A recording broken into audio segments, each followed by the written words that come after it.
Être français, c'est pas une carte d'identité, c'est pas une citoyenneté, c'est une origine ethnique, culturelle, spirituelle, en réalité aussi, historique.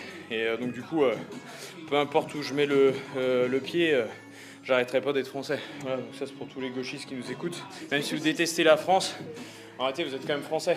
Donc en gros, vous n'avez pas le choix, ça s'appelle l'héritage. La France en réalité, à travers l'histoire, elle a connu beaucoup de formes. Et le plus important en réalité, c'est le peuple. Moi je suis pour le peuple français et je lui appartiens. Et voilà, fidèle comme avec ma femme et comme avec Jésus-Christ. T'as de l'espérance, toi, pour l'avenir de Bien la sûr, France et l'avenir 100%. de l'Europe et du monde? 100%, 100%. Pour moi, les Français, les Occidentaux, et pour parler très franchement, les Blancs et les catholiques, on est persécutés, c'est vrai. Que ça déplaise peut-être aux autres, mais la vraie minorité de ce monde, c'est les Blancs. Hein. Je crois, on est 8 ou 9%, un truc du genre.